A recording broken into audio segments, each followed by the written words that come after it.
items for tonight.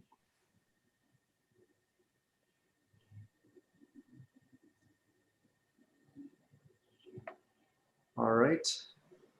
Hearing none, we'll move into the public hearing portion of the agenda. We have one public hearing on land use application scheduled tonight. Our role is to conduct the public hearing and to make decisions about the matter before us. In making those decisions, we must apply the applicable codes and laws and cannot vary from or change those laws or codes.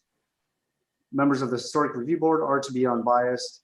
Before the start of the hearing, I will ask the Historic Review Boarders whether they have any potential conflicts, such as family, financial, or business relationships with any of the applicants or with regard to the land in question.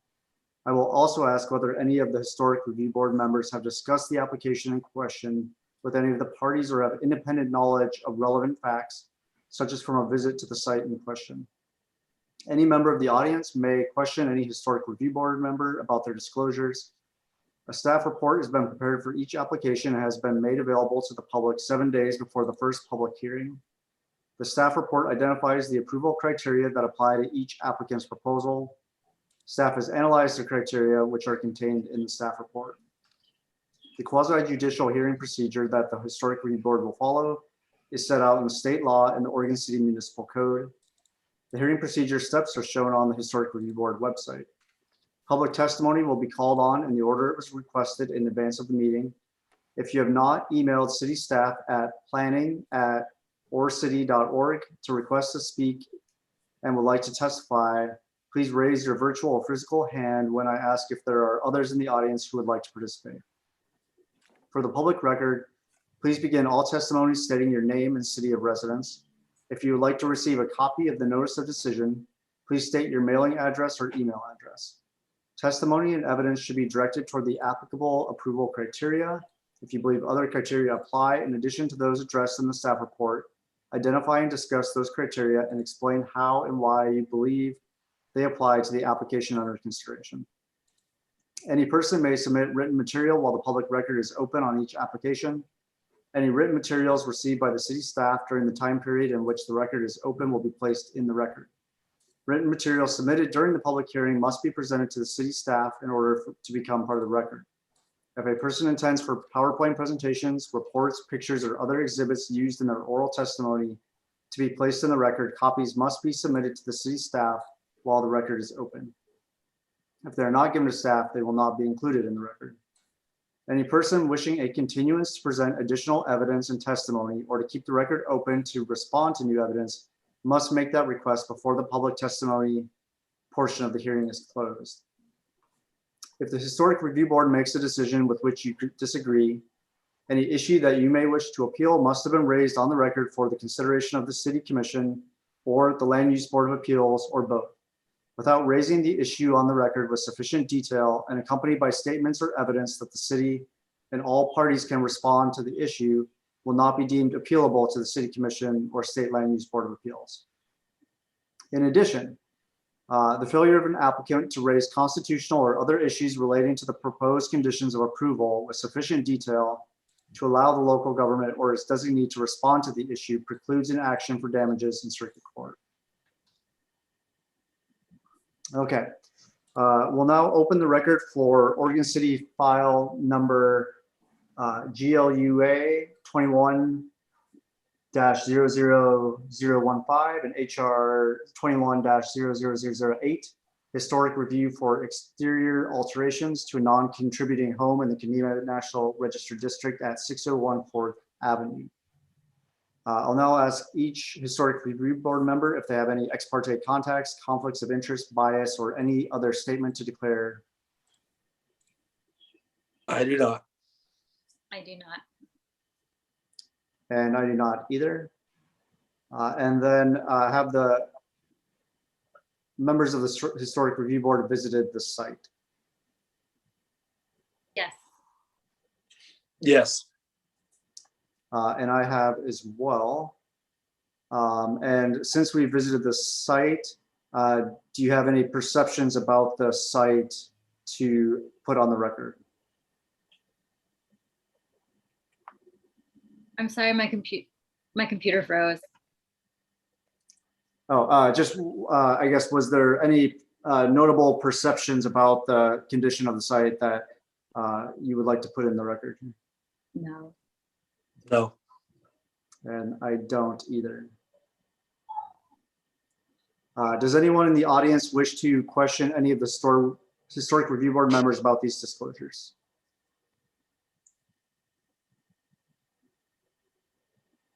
All right, then on that note, we will turn it over to Kelly for the staff report. Yeah, so this item, we've had a request for a continuance from the applicant. And so I recommend a continuance. That's why you don't see a lot of materials in your agenda for this item. And it seems like there might be some public comment though. So I would recommend that the board, the record's open, you can take public comment, and then you can continue the hearing to the May 25th date. I think the applicant is here as well. So if the applicant would like to, provide any information, that seems like something the HRB could allow as well. And I think for right now, the recommendation is to continue to May 25th, but if the applicant wants to extend that, I think, that's something that you all can do as well, and maybe pick a different date. But generally when we continue hearings, in order to not have to do a re-notice, we have to pick a date certain. So you have to continue it to a date certain. So if there are later dates that are desired, I'm happy to provide what those future meeting dates would be. And I'll just add that the application is for an alteration to exterior alterations to an existing home in the Kenema National Register District. This is a non-contributing structure. It was built in 1979, and the period of significance for Kenema is 1850 to 1928. So this is well outside of that period of significance, and it does not contribute to the district, yet it is still regulated, as are all the homes in Kenema, no matter when they were built. And some exterior alterations have been made that are not consistent with the HRB policies. So the HRB policies allow people to make exterior changes without going to the board. And because these exterior changes don't meet specifically those policies, I'm not able to approve them as staff. There were some changes that were made to the home, including window installation that I did approve as staff because they didn't meet the policies. But there are a handful of items that don't. And so the applicant's kind of requesting that the board review those. And I guess I'll leave it at that. I'm happy to answer questions, but knowing that, more information will likely be provided by the applicant after this and leading up to the next hearing. And so, everything will be provided to you in the future, including a staff report and recommendation that responds to all the information that that's in the record now and that the applicant plans to submit. That's all I have. Okay. And what's the timeline on this application for when we need to have a decision? Well, the 120-day deadline would be, let's see, probably the end of March. So the end of July, I think would probably be about when the 120-day deadline is. However, the applicant is perfectly welcome to extend that deadline. So if the applicant wants to request a continuance to a much later date, than May, then we would ask for an extension of the 120-day deadline. And what, just for everybody's benefit who's listening, Grant is asking, as soon as an application is deemed complete by the city has an obligation to provide a decision on that application within 120 days. But whoever submits that application can allow, give the city additional time. So in this case, since the applicant is not, the work is done, and there's no, real deadline, I guess, for trying to get something done. In this case, the applicant could give a longer extension if desired. And so we would ask for that just to make sure that we, can accommodate the hearings within our deadline.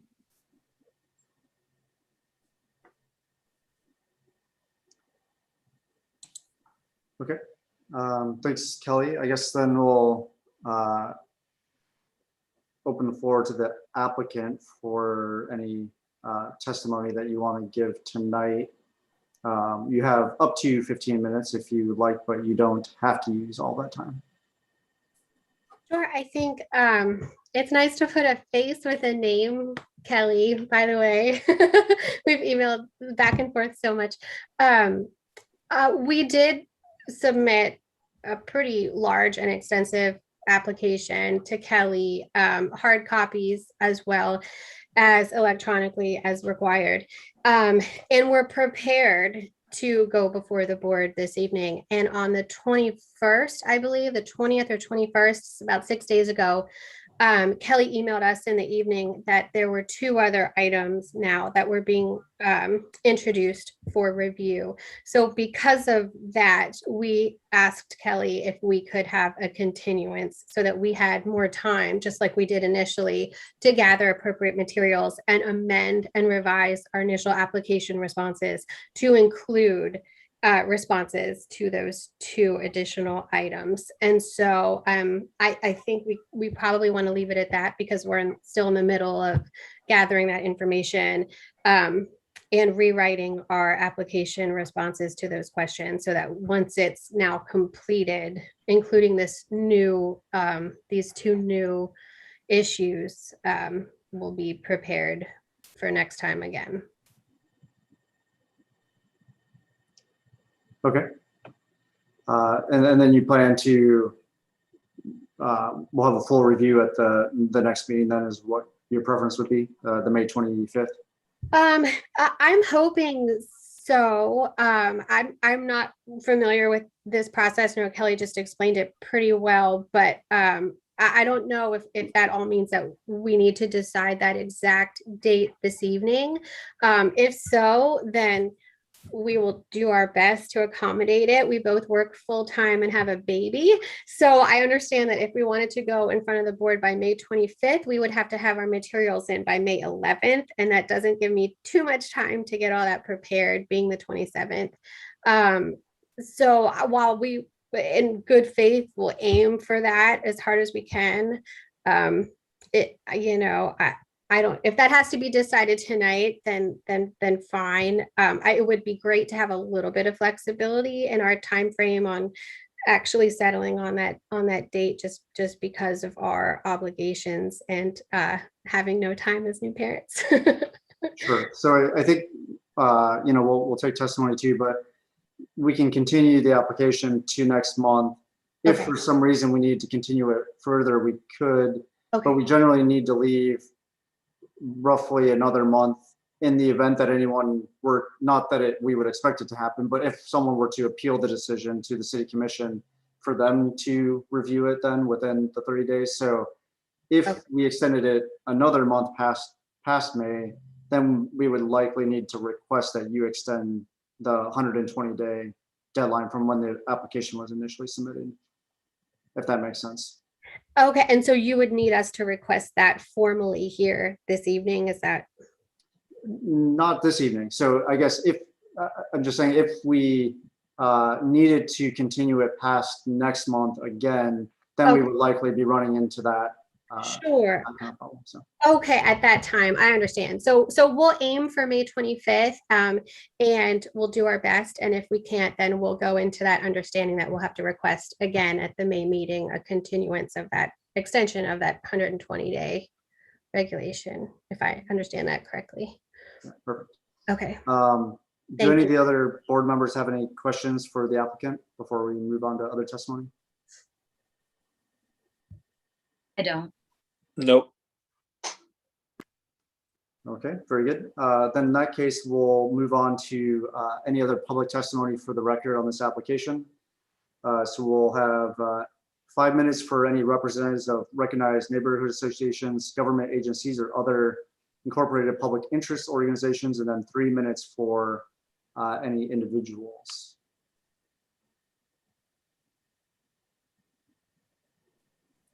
I don't know if Kelly, if you had an order of. I didn't receive any indication that, or any emails or forms for public testimony, but just given the guests that we have here, I just assume that some of them are wanting to testify. So I guess if you, anyone would like to comment, then you can either raise your hand or just go ahead and speak up.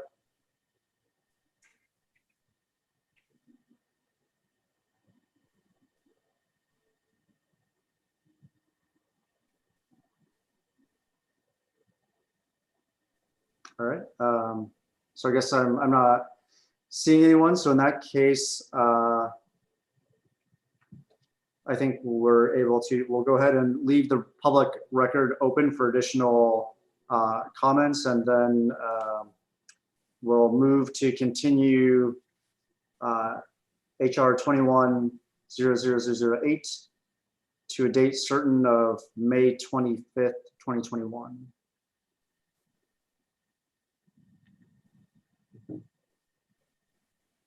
If Ray or Sabrina would like to second that. I'll second it. Okay, I'll call the roll. I'm sorry. Remember- I thought you still have the public record open. I'm sorry. The motion was to continue the meeting, the hearing until May 20th. Okay. So I'll call the votes. Board Member Stobie, Aye. Board Member Ferry, Aye. and Board Member Blythe. Aye. All right, thank you. Next, we'll move into the other business on the agenda. So the first item there is the preservation grant application 2102, window repair on the Francis C. Butler House at 924 4th Street. Kelly, do you have a report for this one? I do, thank you. So this grant request is from Ms. Offit here for the Francis Butler House on 4th Street. This is designated structures circa 1895, has double hung wood windows, and the grant application is to repair one of those windows. The applicant submitted two bids. The amounts are very different because one includes some inserts on the interior that would kind of replace the need for storm windows. And so that's the additional cost there. So one estimate is for $300, one is for $1,000. So with $1,000 bid, the maximum grant award would be $500. I think that the applicant has a preference to go with the lower cost bid. So I think for this one, the board can either award the $150 grant to match 50% of that $300 bid, or the board can award up to $500, which would give the applicant flexibility should she choose to go with the window inserts. And I'll just say that storm windows are absolutely supported, have been supported over the years by the preservation program and by the HRB. In fact, we give grant funding for wood frame storm windows when that is requested, just because they do such a good job of protecting those historic wood windows. So even though they kind of cover up the historic wood windows in the wintertime and you can't really see how lovely they are, the storm windows protect them. So there's just say that because there's nothing wrong with storm windows, and there's no reason that the board should think that the one bid is better than the other, I guess. So I will just very quickly share photos that were submitted.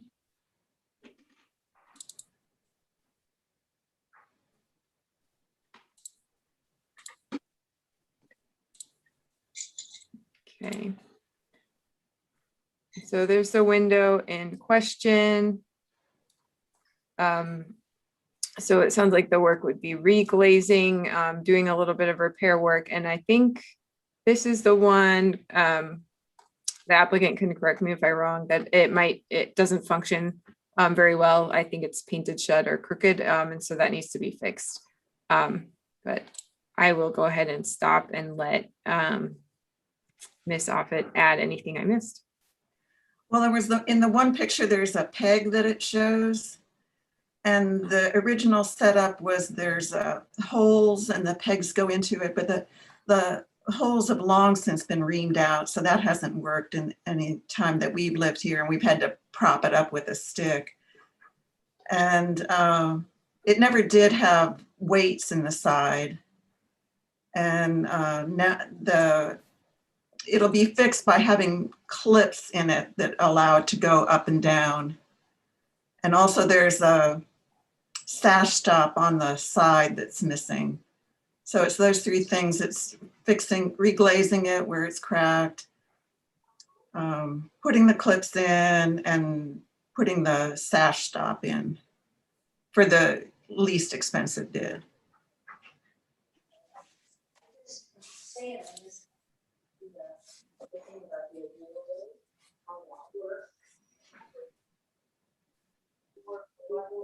And so thanks. Staff's recommendation is to award the grant, and then the board can decide whether you want to go up to 500 or just award it for 150. We do, there is grant funding available for either, and there's only 1 month left really for people to request grants. And I haven't received many inquiries lately, so I don't really expect a lot of grant applications to come in next month for work to be done in June before the grant cycle ends.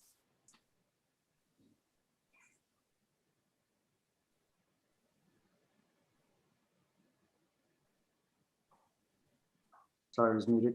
Ms. Offit, have you made a decision on which bid you plan to use yet? I think I'd like to go with the least expensive bid. Okay. Well, if you've decided, then that makes it easier for us. So.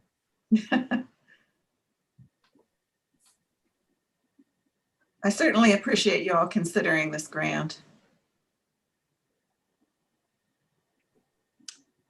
Yeah. And then generally we don't take public comment on grant applications, right? So I don't know, do any of the other board members have any questions for the applicant? I don't have any questions for the applicant. I don't have any questions.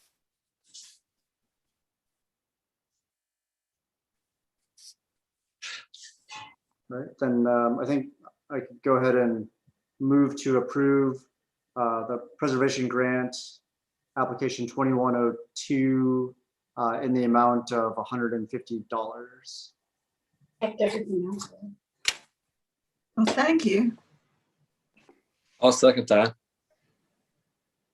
Okay. I'll call the roll. Board Member Ferry, Aye. Board Member Stobie, Aye. and Board Member Blythe. Aye. And I will send you the final decision tomorrow, along with instructions for how to get your reimbursement when you're finished with the work. Okay, thank you, Kelly. You've been good to work with. Thank you. So can I bow out now? Absolutely. Okay, take care, everyone. Have a good night.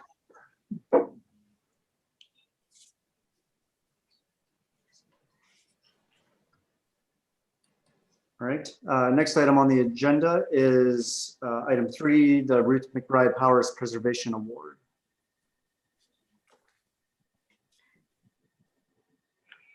So annually, the board nominates someone, individual or group, for this preservation award in honor of Ruth McBride Powers. And we haven't received a whole lot of nominations or suggestions. Sometimes, you know, people will bring things to me, but and I can't think of any big projects that have been completed that haven't already won an award, or maybe there's some of them are still underway. But the one suggestion that I did get from our Parks Department was the Friends of the Ermentinger House, nonprofit group that has played a big supporting role to the Parks Department in doing some pandemic safe events and social media kind of outreach while the house was closed for tours. And they've kept up a lot of activities to kind of keep things interesting during the pandemic with virtual events and things like that. So that, you know, that's, I think that, you know, if the board has other suggestions, we're definitely, that can be discussed. And this is kind of, we usually do this fairly informally. As long as the board agrees on who to nominate, then we kind of just informally send that recommendation over to City Commission, and then City Commission would present the award at their meeting next week, I believe. So the timing, it's pretty quick this year, given the dates and everything. So in fact, sometimes we do this over email so that it doesn't have to be discussed at a meeting. But since I didn't receive a lot of responses, I just wanted to make sure I knew what the HRB wanted to do this year. Well, I remember that, Kelly, in the email you did send out, there were 2 nominees, and I had the question of, has there ever been, or is there a rule about having 2 winners? Oh,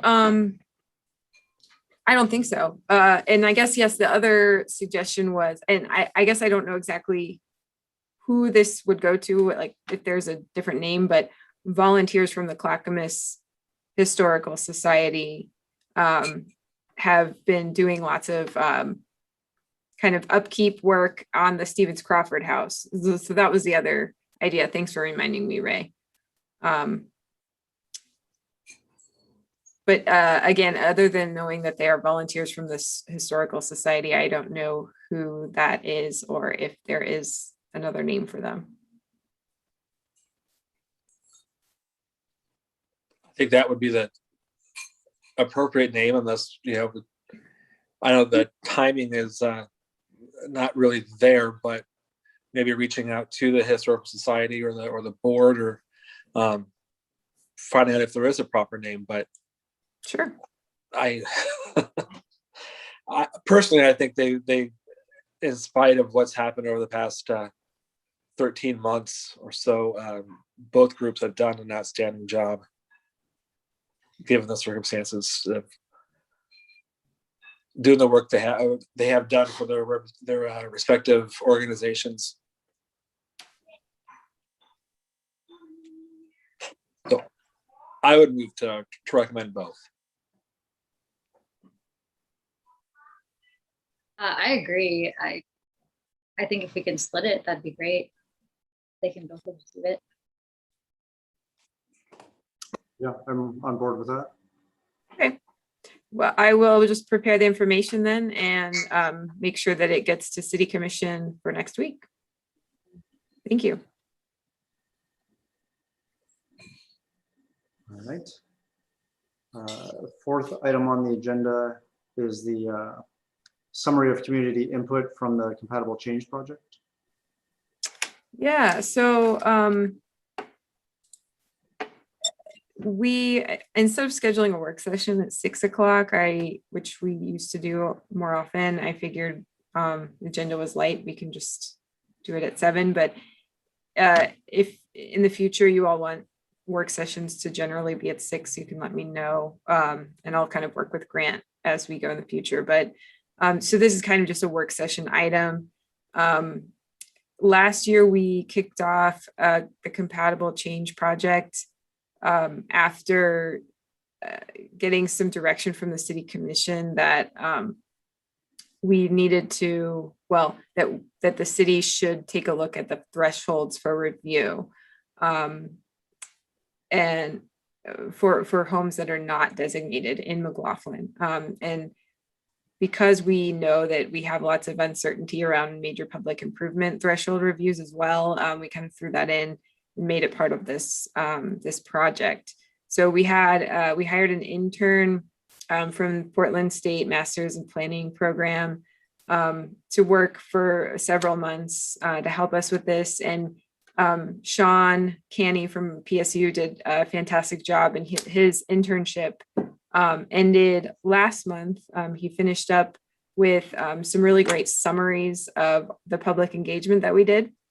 So I included those documents in your agenda packet, and I will just kind of briefly go through them to tell you what we were considering, what we asked the public, and then what we heard from them. And so following this work session, I think I'm looking for direction from you on how to move forward. If you would like, I'm guessing we might want to have another work session to kind of dig into some of the potential code updates that you might recommend. I'm not going to really get into that today because I think this is new to some of you who are newer to the board. So I didn't want to get too in the weeds today, but I will share my screen. Let's see.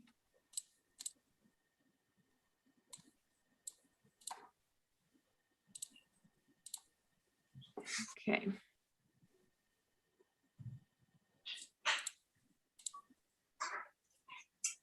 All right. It's always strange because I think that you all are seeing kind of the back end of this. I'm not totally sure, but I apologize if you are. I'll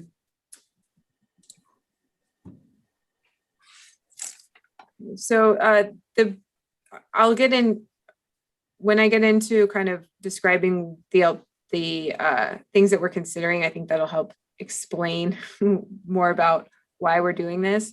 But generally, this project aims to look at when HRB review is needed for non-designated structures in McLaughlin, and for public improvements like city, or I guess any public agency that is making any improvements or capital improvements within the historic districts.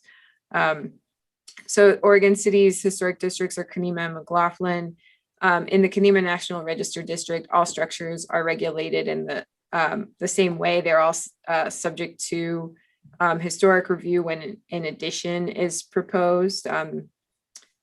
In McLaughlin, only designated structures that were designated in 1980, or when the city's comprehensive plan was adopted in 1980, it identified which structures were kind of significant in McLaughlin and designated those structures.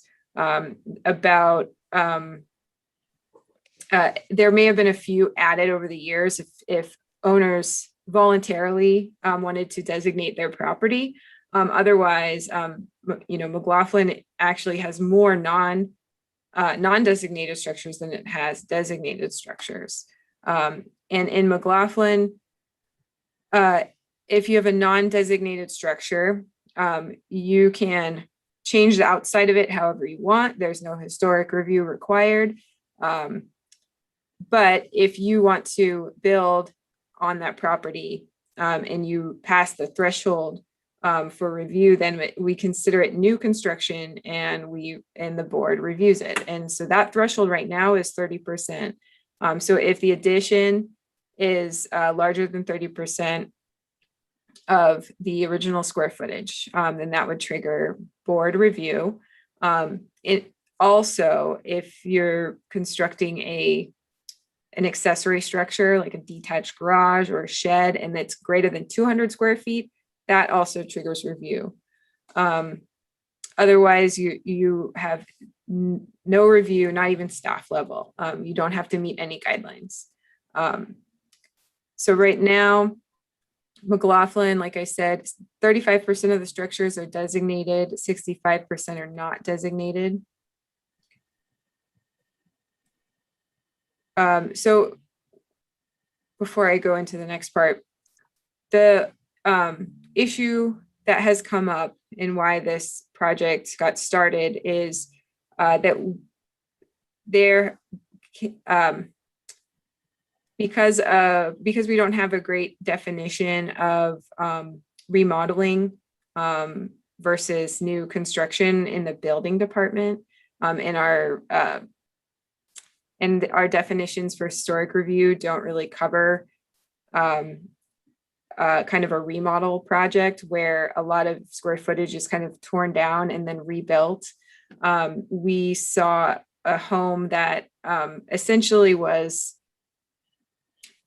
mostly rebuilt from the ground up, which did not get reviewed because the end result of square footage was less than 30% of an addition. So, you know, it was, I think the house was 19% bigger in square footage at the end. And so it didn't reach that threshold, but in reality, almost every little bit of that house was brand new. And so we wanted to close that loophole in the code, but then also better define area as well, because when we say 30% or more in area, we could talk about gross floor area, we could talk about habitable space. You know, we could define that in a few different ways, and the code is not clear. I think the question also was, is area the right way to look at this? Is 30% the right number? So all of those things were kind of thrown around and discussed. So what we did, the intern Sean Canny and I, we conducted some interviews with individual stakeholders. We had a focus group with city staff to discuss public improvements. We gave a presentation and got input from the Citizen Involvement Committee and the McLaughlin Neighborhood Association. I spoke with the Kenema Neighborhood Association last month as well, or earlier this month, actually. We had an online poll and project web page, and we posted in social media and trail news. We sent a mailer to all the property owners and residents within the 2 historic districts to advertise a virtual open house, which we held in February. And today we're holding another HRB work session. From here, we would have probably some more work sessions with City Commission as well. And then from there, if we decide we want to amend our code, then we would start the legislative code amendment process. So one of the things we did in the open house was ask people, really, what does compatibility mean to them? It's very subjective, and you know, our code tries to account for, you know, by having this 30% threshold, you know, we try to encompass major changes that could potentially change the character of the district, and you know, that we want to look at for compatibility. But you know, compatibility is subjective, and so we wanted to hear from people what it really meant to them. So we heard a lot of different ideas, including that, you know, everything's unique and differences within the district adds to the compatibility. And then we heard also that it means blending in and not sticking out. And so I would, this image is in your agenda packet within the public engagement summary. So I would encourage you to take a look and read all of the comments. I'll very quickly describe the different approaches that we considered and we asked people about. The first one was keeping the status quo of 30%, but improving the definitions of area and making sure that whatever definitions we use, that we capture both new construction and reconstruction to address the issue that I mentioned earlier with the house kind of being rebuilt completely. Second option would be kind of keeping that model, but reducing the 30% to 20%, which would capture potentially more remodeling or more addition projects. And I'll kind of talk about how we evaluated these after I go through them. Option 2 is a flat square footage. So instead of a percentage, we would keep it really simple and not have an issue with defining area by just saying anything, let's say 350 square feet or larger. And that would be a bigger number for a non-residential use, like a commercial building. So we threw out 1,000 square feet for that, so that commercial building additions wouldn't be overburdened. Option 3 would be the percentage addition and any change in height that would make a structure taller than 25 feet. So if someone were to add some square footage and it didn't reach the threshold of 30%, but it did add a lot of height to a building, making it taller than 25 feet, then that would trigger HRB review. And last, number 4 would be a combination of 1A and 2. So the 30% or the flat square footage of 350 square feet, whichever is less. We considered a few other things, but rejected those for various reasons. And so we didn't ask for public input on these options, but I just wanted to share them with you. One was reducing the percentage to 10%. We thought that would trigger some very small additions, which kind of treats these non-designated structures more like designated structures. And we thought it was a little too low. Adding a type 2 staff review was rejected because that would require us to write clear and objective standards for a type 2 process, which would be a lot of work. It would lack flexibility in design guidelines. So there would be some rigid code that people would have to meet with their additions instead of being able to kind of have flexibility with HRB guidelines. Also, the review process takes about the same amount of time. So it wouldn't save people any time. And last, any addition to the front of a structure, that was rejected because it seems like it might be a little bit confusing to the property owners and staff to figure out what might be considered a front addition. So, if you have something on the side, but it creates new front, does that count? And then we also heard from folks that all 4 sides of the structure are important. And so we shouldn't just focus on one side.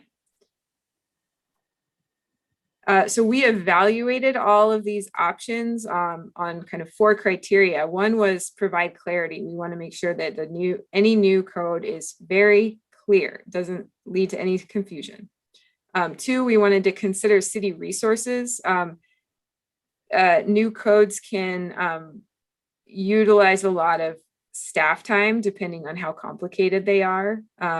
And also if the threshold is reduced and then more projects end up coming to the HRB, that means more staff time spent reviewing these additions and then more HRB time reviewing small additions to non-designated structures. So we want to let the HRB focus on larger projects and more significant changes to the district. 3 is don't overburden. So, respecting the non-designated status of these buildings and the people who own them. While we try to make historic review as easy as possible, it is still perceived as a burden to many homeowners. And 4, we want to, of course, maintain historic integrity. So we want to capture with our code threshold, we want to capture those projects that would have an impact on the character of the district.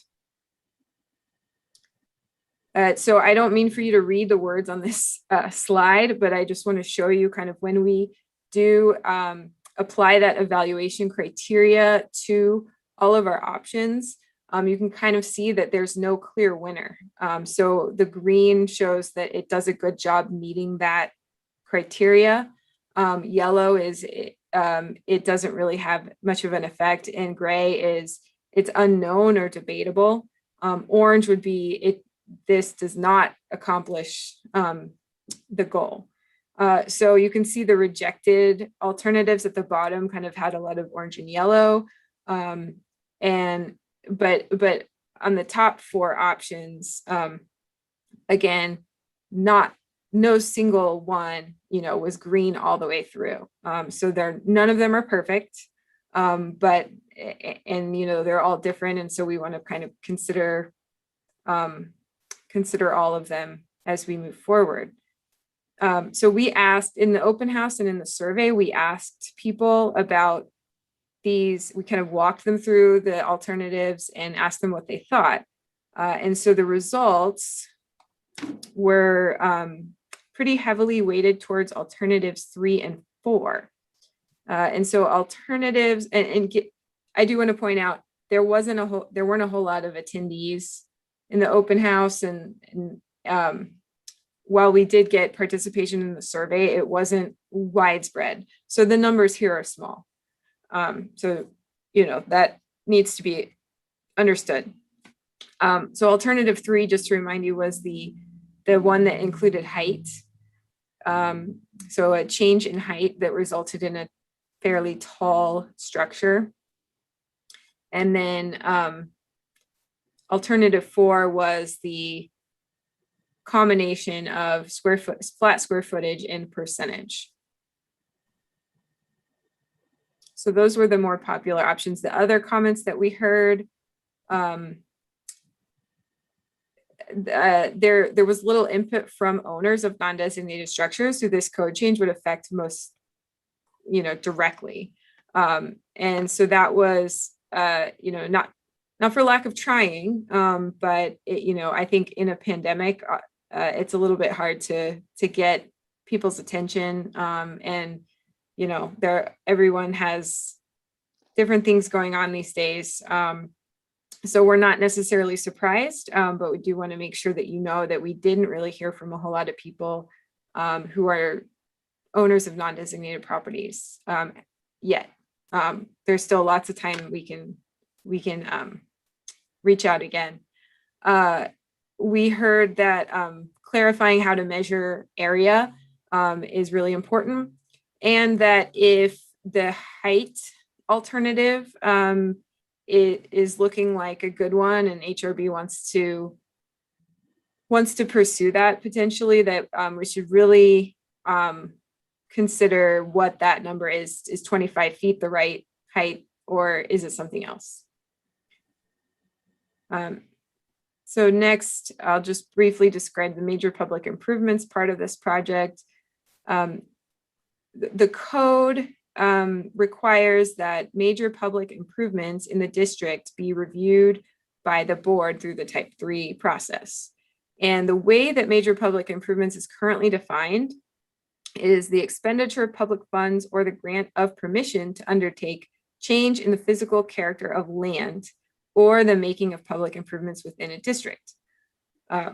Repair and maintenance is excluded. So like repaving of a street, that's not going, or, replacing a sidewalk panel that's lifted. Those are not things that the HRB would ever review, that we would consider a major public improvement. But what we have reviewed in the past is, a park development, Lauderette Park, last year came to the board.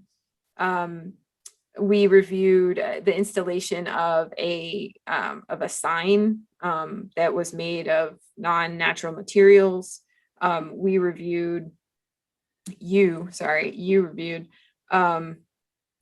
streetscape when the 7th Street streetscape project was done back in 2004. HRB reviewed that.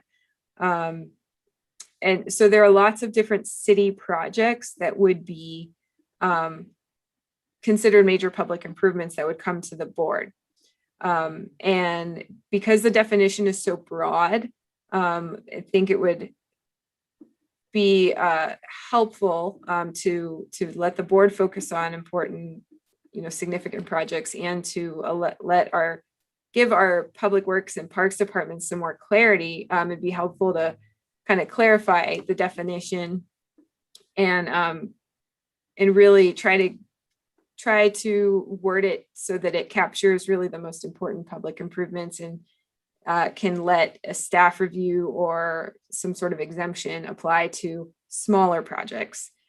So we asked folks through the open house about a lot of different types of projects. Some small ones like, issuing a permit for a A-frame sign in the right of way, or, playground equipment, bicycle racks, tree removal, temporary roadside dining areas that are common now during the pandemic. So some of these, I think people obviously understand that this is not something that the board should be reviewing, or even staff in some cases. But others are, it's a little bit of a gray area. A few more examples, driveways, like new driveways in the Kenema district, stormwater ponds, signage, street lights, or, decorative street lamps, what style they are. So these are things that might come to you, and that you might be willing to write an HRB policy about, for example, so that it could be a staff level review in many cases.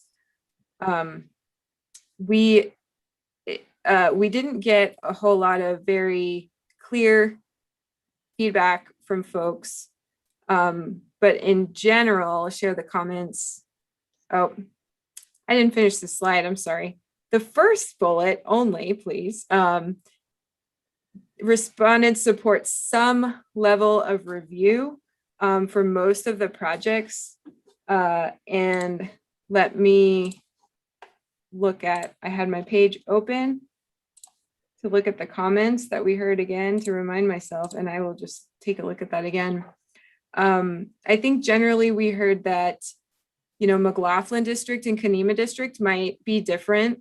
So things in the Kenema district like driveways and landscaping and grading changes, might be more impactful than in McLaughlin. And that that when city staff can carry out the work of the board for some of these things, it saves time, and I think more importantly, just the risk. I think there's a perception of a little bit of risk when a public hearing is required. I think there's also comments that this is all very confusing, and that if the code were to provide a little bit more clarity, that would be really helpful to everyone. So I'll just add that other things that have come up recently are, when the city issues right-of-way permits in Kenema for someone to, for example, build a retaining wall in the right-of-way, or if someone requests to vacate unimproved right-of-way in Kenema. These are things that that we're talking about. So are those things that need to come to the board? And I think right now our answers would be probably yes, unless there's an HRB policy that I can find that is being met, that these things are going to come to the board. And you'll probably see more and more of these projects happening. I'm just guessing, with different projects that have been coming up with Public Works that would then come to you. So all that to say, there wasn't a whole lot of input that we got just yet on public improvements. And so I think my recommendation would really be for us to work at the HRB level, maybe with another work session.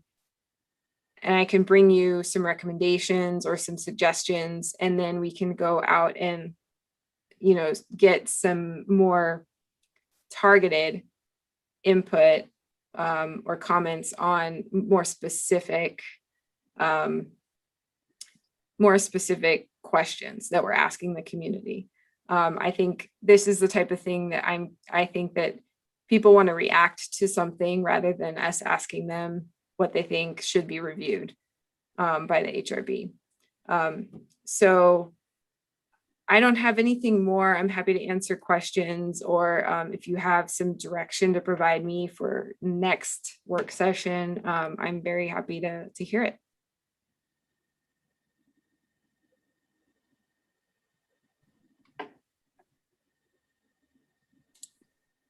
I'm just curious, is this something that we're supposed to discuss as board members right now? Like which options we think are good, and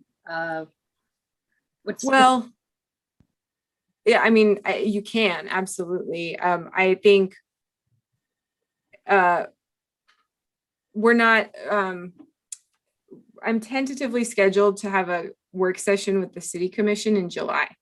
And that can be pushed out kind of indefinitely. I mean, I think that there's a desire to kind of get this done eventually, but there's not a really big hurry. So if the board, if you want to take your time and, have a couple more work sessions on this, then that's perfectly fine. And I think once the board has some sort of recommendation, that's when we would have a city commission work session. Okay.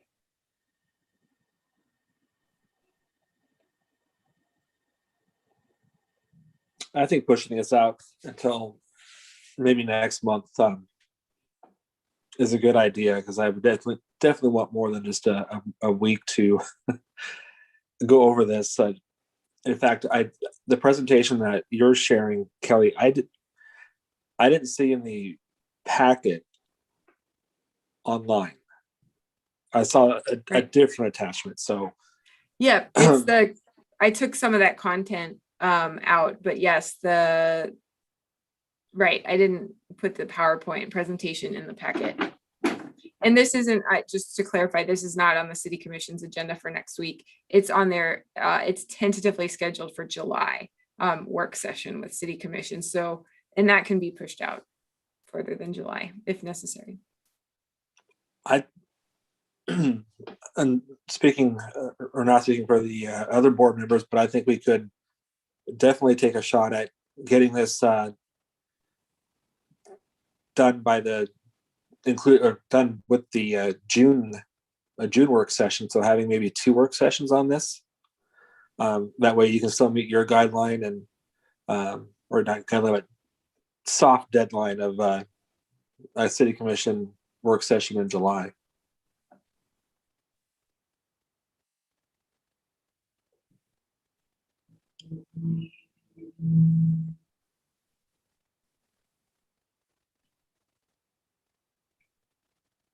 Yeah, I think that's reasonable. I think I could use the month to look over all the survey responses and things. I didn't do a good job of prepping that for tonight. Okay. So next month, then I'll plan on, would you all like to maybe split it up into the new construction thresholds and have that be a topic at one meeting? And then the following meeting, we can tackle major public improvements. Does that make sense to you? I think your audio is, I don't know if that's Your audio. it's kind yeah. of dropping out in little bits. Oh, sorry. Would it work for you all to have, so I'm hearing 2 work sessions, one in May and one in June. And would you like to split it up into new construction thresholds at one work session and then public improvements for the second one? Sure. I think that works. Yeah. Okay. Yeah. Okay. And I'm happy to bring some draft code language as well that we can, or I will put that in your agenda packet for next time, so that you can look at some potential, what a draft code amendment might look like. Or at least what it would contain, maybe not the exact language, but just like what we would actually do in our code. And then we can, you can kind of mix and match as needed. Okay. Good. Thanks. All right. I guess ready to move on then. So the last item on the agenda is the approval of the July 28th, 2021 meeting minutes. Did anyone have any comments on those?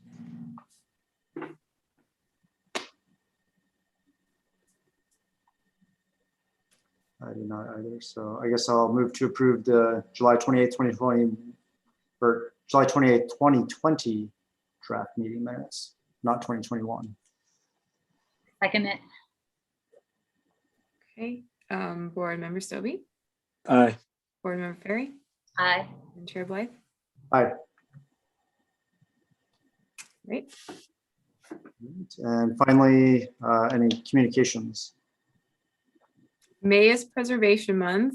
There's an art and poetry contest that the Parks Department is running.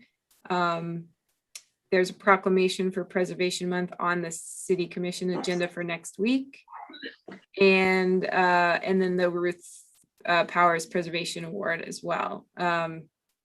Typically, we would do some sort of fun workshop, like a window repair workshop or something like that. But we don't have any events planned due to the pandemic. So we're saving all our events up for next year, hopefully. That's all I have.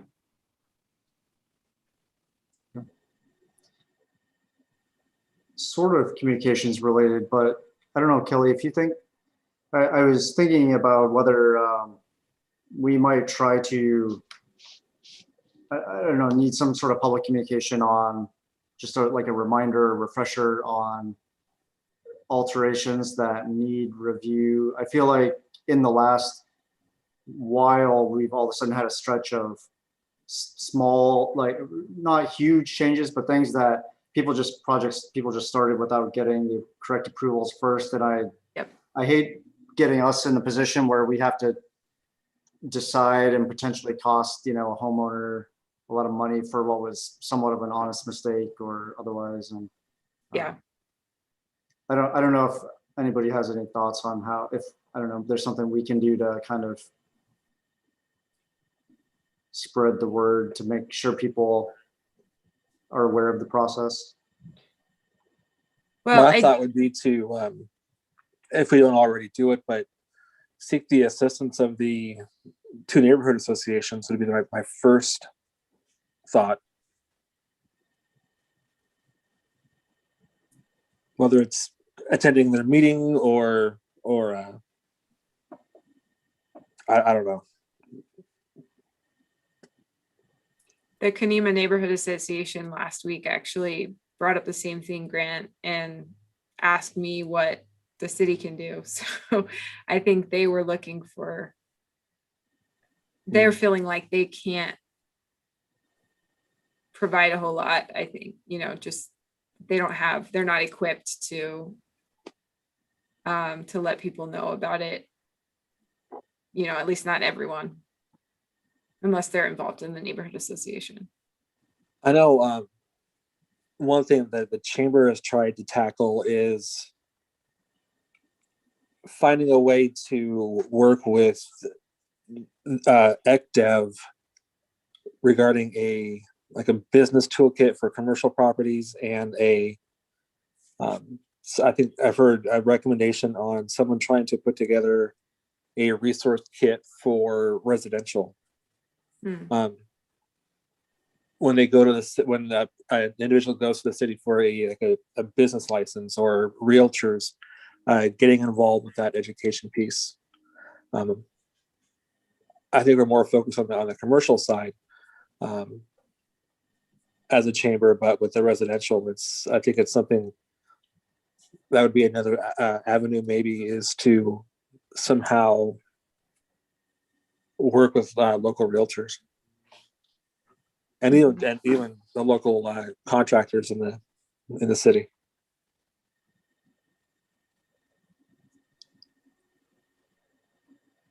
Would the chamber have connections where if we sent information to the chamber, would they be able to get that out to real estate firms and contractors in the city?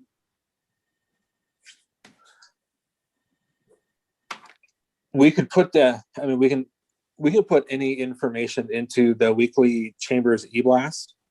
So if planning wanted to put, or if you have something that, even if it's a link or in a short story, paragraph long or whatnot of what the link entails, that can go into our e-blast as a member. That the information is free to put into the e-blast.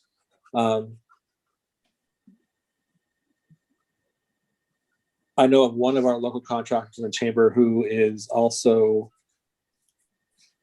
highly involved in the Oregon Builders Association, or Home Builders Association.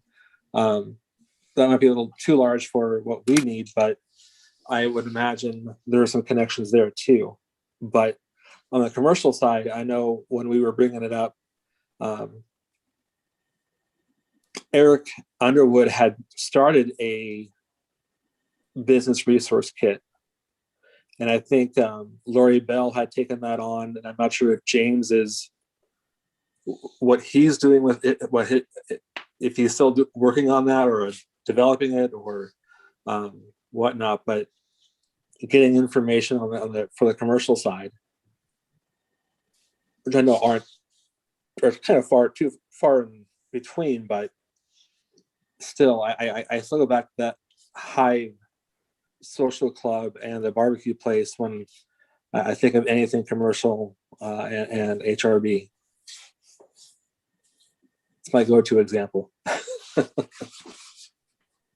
But yeah, I think if you send the information to chamber, we can put information in the e-blast. If you need connections to contractors, definitely contact Victoria. I'm on the board for the chamber, so I can also bring it up in different ways too. Okay.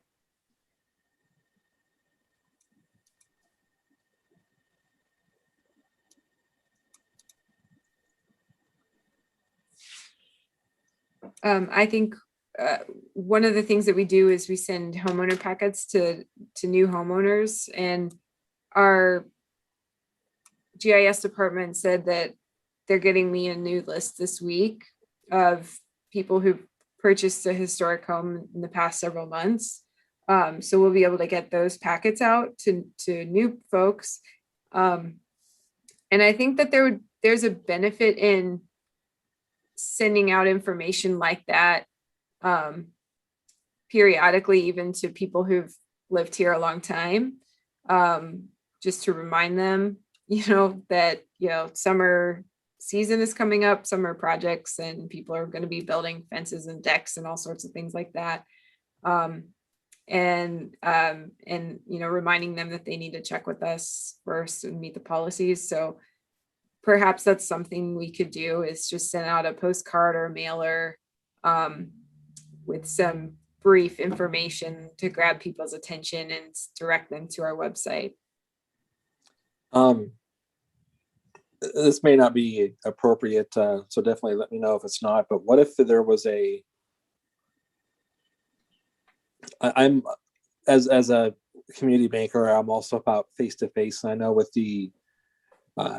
with COVID, it's not highly recommended, but what if a board member or somebody from planning was able to go out and introduce themselves to that homeowner? Using the list that I get from. Yeah, from our using the GA. list that you get. Either a board member or somebody from the city going out and taking it one step further, instead of just mailing it, trying to hand it to them and say, hey, here's congrats on buying a home in Kenema or McLaughlin. Here's some information and here's what we do. I don't know, just a thought, but might be more than what we have time for. I could ask if the addresses could be shared with the board, and then the board, like you all, if you wanted to divide and conquer, that might be something that you could do. But I'd want to make sure first that it's appropriate for me to share those addresses with you. Absolutely. Yeah, I don't think it's a bad idea given the amount of turnover and given the real estate boom and things that have happened. There's a lot of new owners and people coming from outside this Oregon City. I don't know that people, would be super thrilled to have people showing up on their doorstep right now, even with masks and stuff. But maybe in a few months when everyone's vaccinated and things, the moods will be different. And again, this, if we get past the hurdle of sharing addresses, it might be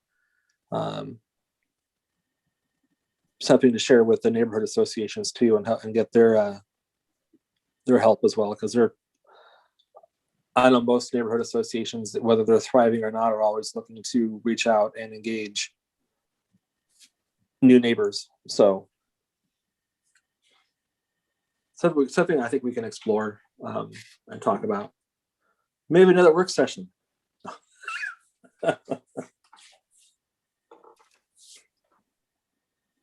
Yeah, I can get back to you all on the possibilities there, and I will be sure to send information to the chamber, and then we can also put, the city can post on our own e-blast and social media as well. Okay, great.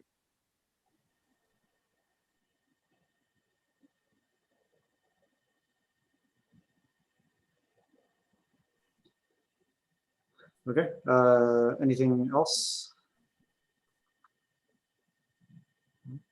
All right, then I guess we can adjourn at 8:17 or 8:18 p.m. Thanks, everybody. Thank you, Kelly. Thanks. Bye. Have a great month. You too.